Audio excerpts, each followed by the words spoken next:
This is the story of the most powerful and ruthless king of a dystopian world being reincarnated into a peaceful, magic-filled medieval one.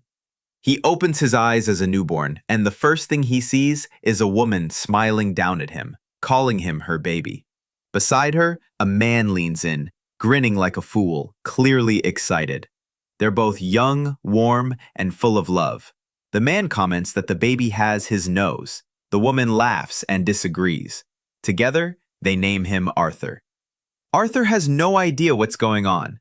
He can't move, he can't speak, but his mind is sharp, too sharp. He still remembers everything. His former life, the kingdom he ruled, the battles he fought. If these people are really his parents, then that means he died and got reborn. It's absurd. After dominating his world through sheer strength and terror, here he is now, completely powerless, a baby, reduced to diapers and burping. It's honestly painful to experience. And worse, he's stuck doing baby things, like pooping his pants. The shame is unbearable. But if there's one thing he can't deny, it's peaceful here. His new parents, Alice and Ray, are caring and lighthearted. They joke around with each other while taking care of him. Arthur isn't used to this kind of affection. He didn't even have the luxury of sleeping peacefully in his past life, let alone laughing with family. Enemies used to send assassins after him in the dead of night. Now, his biggest threat is an overfilled diaper. Still, he's cautious. The feeling of being this vulnerable makes him uneasy. He keeps his guard up the only way he can, by clenching his tiny fists and watching everything around him closely. Then, something strange happens. One day, Ray, his new father, goes outside, and Arthur watches him conjure something out of thin air. Magic. Real magic. He enhances his body with glowing energy and uses it to subdue a beast. Later, Alice uses that same power to heal Ray's injuries. Arthur is stunned. Magic didn't exist in his past life. What is this power? How does it work? He needs to know more. But to do that, he has to grow up first. So that's exactly what he does. Days pass, weeks maybe. Arthur learns to crawl. As soon as he's able to move properly, he sneaks over to the mirror just to check out what he looks like now. The verdict? Still cute. Once he's confident with his crawling skills, he starts exploring. Whenever his parents aren't watching, he sneaks into the library. He finds books, lots of them, and dives straight in. Because if there's one truth across all worlds, knowledge is power. He learns that the continent he lives in is called Decathan. It's split into 3 main kingdoms: Darv, where dwarves live, Elenoir, a forest-ruled land of elves, and Sapin, the human kingdom. Apparently it's a monarchy, but unlike his past life, power here isn't seized by force.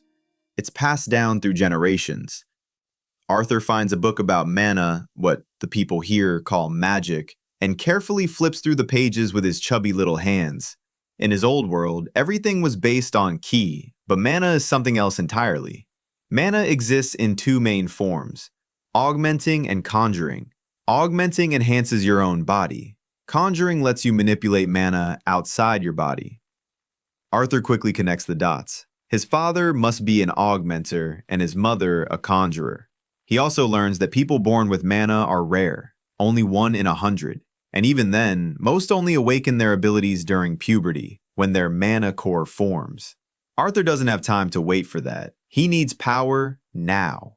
One day, while channeling the energy inside him, trying to spark something, anything, Alice suddenly picks him up. He freezes. Did she catch on? Did she notice what he was doing? Nope. She just smells something. He pooped again.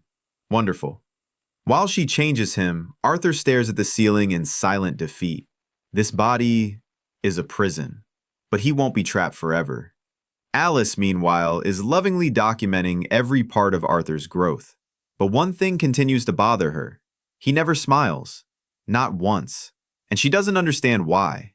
It makes her sad, even if she doesn't show it often. Later, Arthur watches Ray outside, swinging a wooden sword with magical reinforcement. Ray is proud of his moves and tries to show them to Alice, but she's not impressed. In fact, she gets mad. He's too young to be learning this, she yells. Ray scratches his head. Arthur, meanwhile, is quietly observing how marriage works. One afternoon, Alice takes Arthur to the market. For Arthur, it's overwhelming. Everything is new. Colors, smells, sounds, objects he's never seen before. The trip is exhausting, but eye-opening.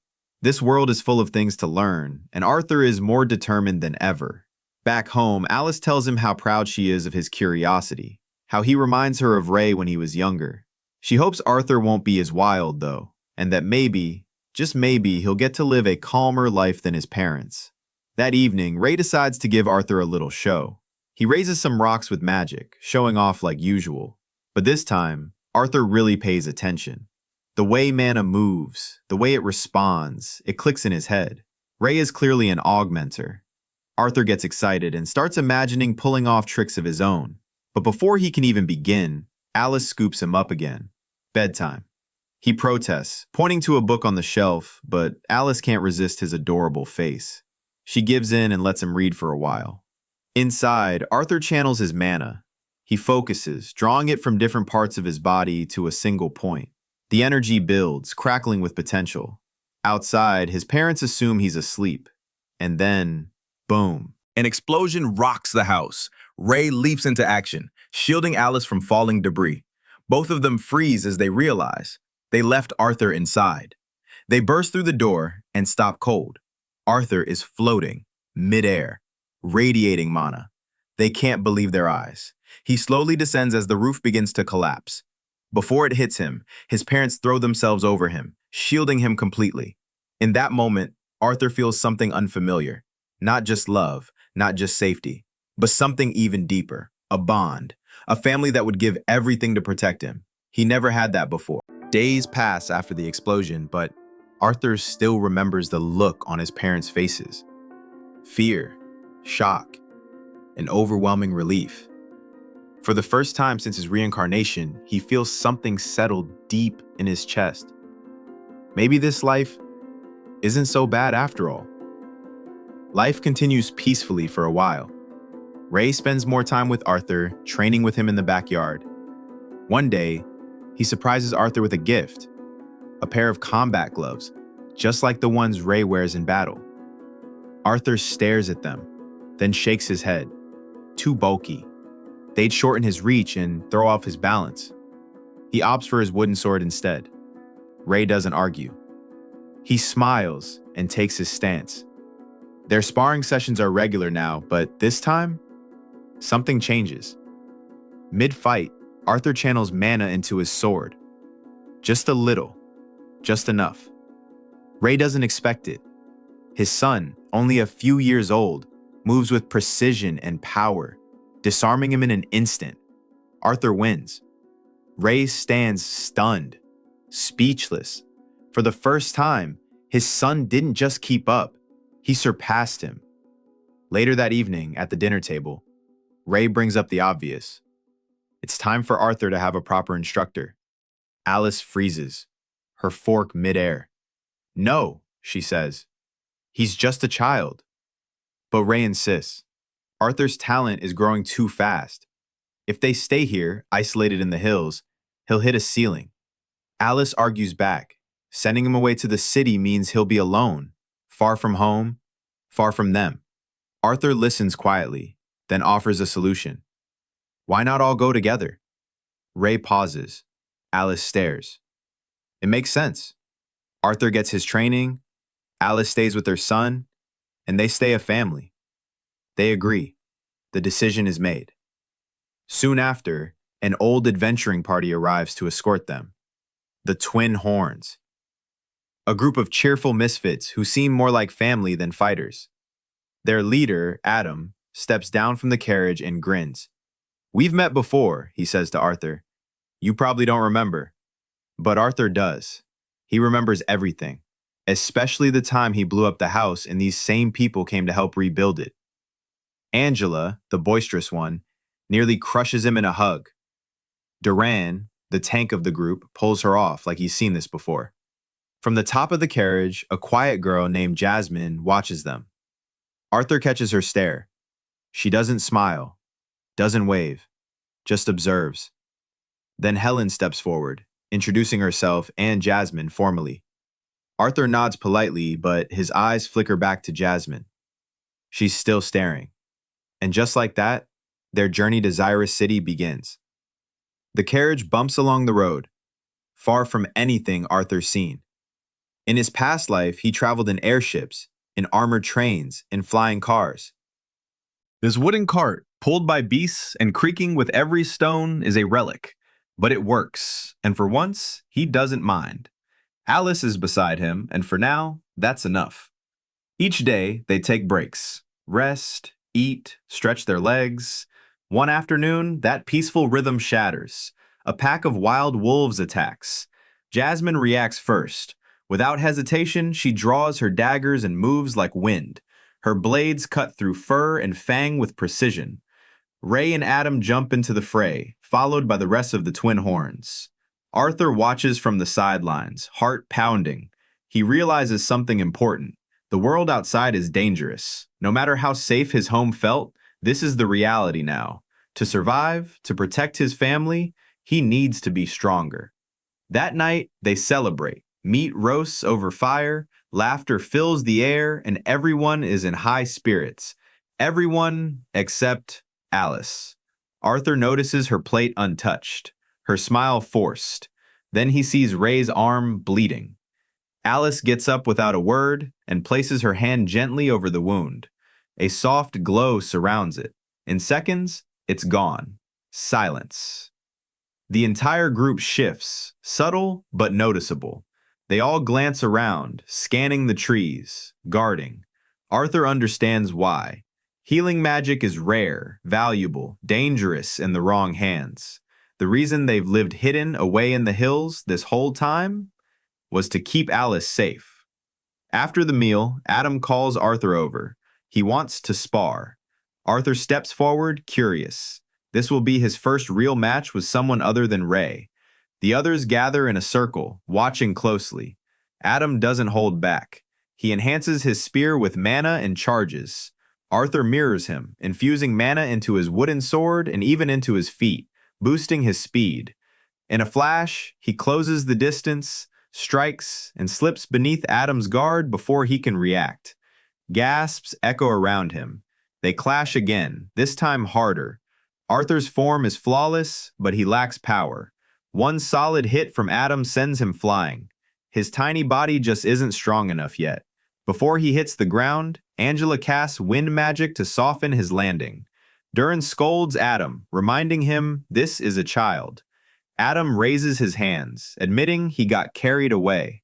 But deep down, he's impressed. And maybe a little scared. What kind of training has Ray put this kid through? As the group disperses, Arthur glances over and finds Jasmine staring again.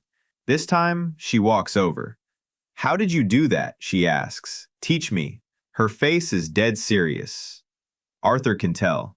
She won't stop until he agrees. The next day, they take another break. Adam hands Arthur a spear and begins showing him the basics.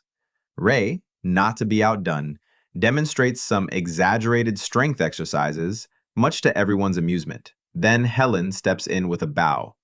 Archery lessons begin, and in no time, Arthur's hitting targets like a natural. Once the training ends, Arthur finally keeps his promise. He begins teaching Jasmine. She's a fast learner, focused, and intense. Later that evening, while Arthur reads, Jasmine continues to stare at him. She's still trying to figure him out. The next morning is different. It's Arthur's birthday. Jasmine walks up to him with a straight face and hands him a dagger. Sleek, sharp, and clearly custom-made. The others raise their eyebrows. A gift? From Jasmine? And she's even explaining how to use it? Adam watches with a deadpan look. Enough with the flirting, he grumbles. We're moving out. Arthur walks to the carriage, where Alice is sitting quietly. She smiles, but he knows something's wrong. Her face is pale and her hands tremble slightly. He asks if she's okay. She nods. Just tired, she says. He doesn't believe her. The road gets quieter as they press deeper into the forest. The peace doesn't last. Bandits attack. Arrows rain from the trees. Angela throws up a barrier to protect the carriage. Outside, chaos erupts. dozens of them surrounding the group on all sides. The bandit leader steps forward, ugly, loud, and confident. "Don't kill the women," he snarls. "We'll sell them." Arthur's blood boils. The twin horns react fast. Durin charges in, knocking enemies aside. Ray follows, fists flying. One bandit closes in on Ray. But Helen's arrow finds his heart first. Adam slices through their ranks with his spear. Jasmine's daggers dance in the shadows. But there are too many. They begin to tire. The bandits keep coming. Arthur watches in horror as Ray is slammed into the carriage and collapses. Alice screams. The bandit leader stalks closer. Arthur grabs Alice's hand. They run. Ray, barely conscious, sees them fleeing. "Arthur," he says, voice raspy, "take your mother. Run." Arthur protests. "I can fight." "No." Ray's eyes soften. "She's pregnant." Arthur freezes. That explains everything. Her weakness, the fatigue, the strange sickness. With a heavy heart, he takes Alice's hand again and runs. Behind them, the twin horns hold the line. Knives fly, spells roar, steel clashes. Arthur looks back one last time and keeps running.